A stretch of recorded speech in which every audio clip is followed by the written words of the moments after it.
O fogo do céu e o sussurro de Deus. A jornada de Elias.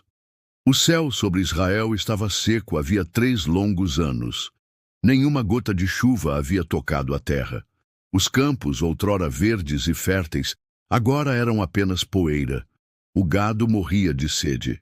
As pessoas olhavam para o alto com olhos desesperados, mas só viam nuvens que prometiam e não cumpriam. Em meio a essa seca severa, caminhava um homem de olhar firme, vestes rústicas de pele de camelo e um coração abrasado por Deus. Seu nome era Elias, o profeta de Tisbe.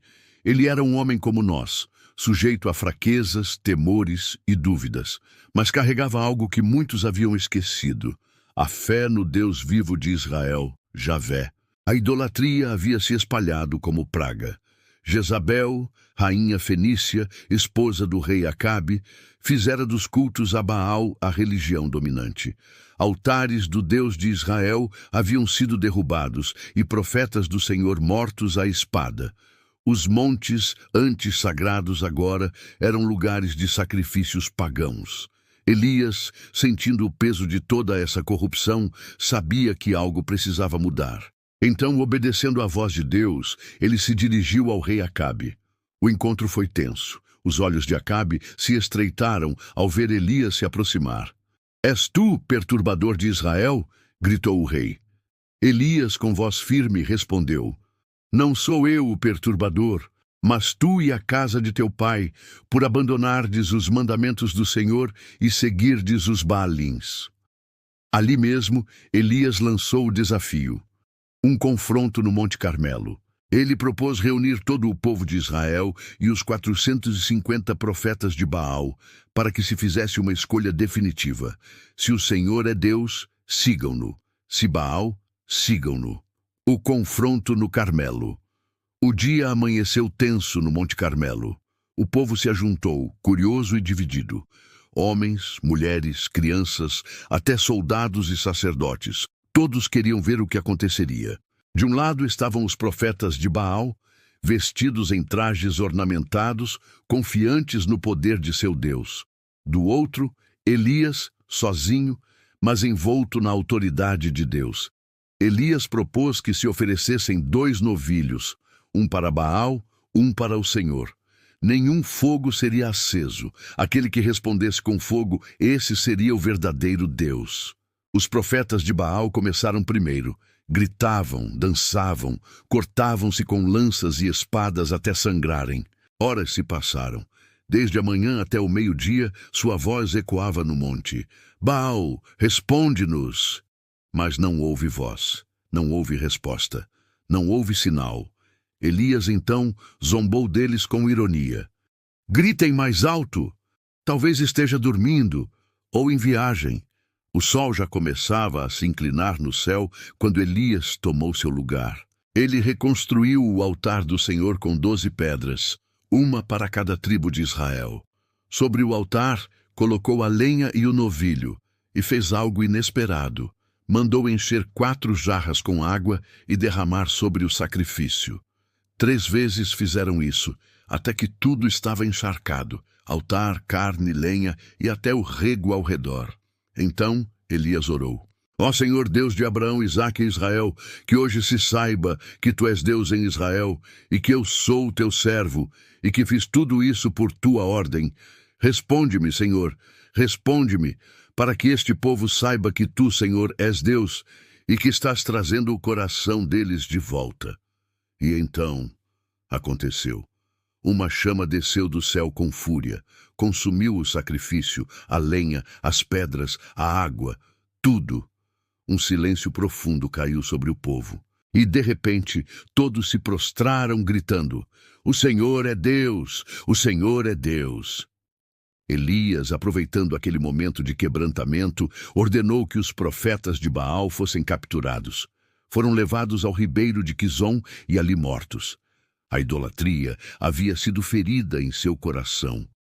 A chuva da promessa. Mas a missão de Elias ainda não havia terminado. Ele disse a Acabe: "Sobe, come e bebe, porque já se ouve o ruído de abundante chuva." Elias subiu ao topo do Carmelo, dobrou os joelhos e colocou o rosto entre os joelhos. Orou uma vez e disse ao seu servo: Vai e olha para o mar. Nada há, respondeu o servo. Elias orou 7 vezes. Na 7ª vez, o servo voltou com olhos arregalados. Eis que sobe do mar uma nuvem pequena, como a palma da mão de um homem. Elias se levantou e disse: Corre e diz a Acabe: Ata o teu carro e desce, para que a chuva não te detenha. E o céu se encheu de nuvens negras. Raios cortaram os céus, os ventos uivaram. A chuva, depois de 3 anos, caiu em torrentes sobre a terra. Mas Elias, movido pelo poder do Senhor, correu à frente da carruagem do rei até Jezreel, como se o Espírito de Deus o carregasse nos pés, o deserto da solidão. No entanto, quando Jezabel ouviu o que Elias havia feito, jurou matá-lo. Elias, que enfrentara reis e profetas de mentira, agora temeu por sua vida. Fugiu para o deserto. Ali, debaixo de um zimbro, ele desabou. Basta, Senhor, disse chorando. Tira a minha vida. Não sou melhor do que meus pais. Exausto, Elias dormiu. Mas um anjo o tocou. Levanta-te e come, disse o mensageiro de Deus. Perto dele havia pão assado sobre brasas e um cântaro de água. Elias comeu, mas voltou a dormir. O anjo o tocou novamente. Levanta-te e come, porque muito longa é a jornada. Fortalecido com aquela comida, Elias caminhou 40 dias e noites até o monte Horebe, o mesmo monte onde Moisés vira a glória de Deus. O sussurro do Eterno ali, em uma caverna, Elias se recolheu. Deus então lhe perguntou: Que fazes aqui, Elias? Tenho sido zeloso pelo Senhor Deus dos exércitos, respondeu Elias, mas os filhos de Israel quebraram a tua aliança, derrubaram os teus altares e mataram os teus profetas. Só eu fiquei e procuram tirar-me a vida. Deus o mandou sair da caverna. Elias esperava ver algo grandioso, e vieram um vento poderoso, um terremoto e um fogo. Mas o Senhor não estava em nenhum deles. Depois veio um sussurro suave, um som quase inaudível. Elias cobriu o rosto com o manto, pois ali, naquele silêncio, Deus estava. Que fazes aqui, Elias? Perguntou novamente a doce voz. Elias repetiu seu lamento, mas o Senhor não o repreendeu. Antes, o fortaleceu com uma nova missão. Elias não estava só. 7.000 em Israel não haviam se dobrado a Baal. Deus o mandou ungir novos reis e encontrar um sucessor. Eliseu, o legado de fogo. Elias desceu do monte com nova força. Seu tempo como profeta estava chegando ao fim, mas seu legado apenas começava. Um dia, caminhando com Eliseu às margens do Jordão, o céu se abriu. Um carro de fogo, com cavalos de fogo, separou os dois. E Elias foi levado ao céu em um redemoinho. Eliseu gritou: meu pai, carro de Israel e seus cavaleiros! E o manto de Elias caiu. O mesmo manto com que ele havia tocado o Jordão e o dividido. Agora Eliseu o tomava. O espírito de Elias repousava sobre ele.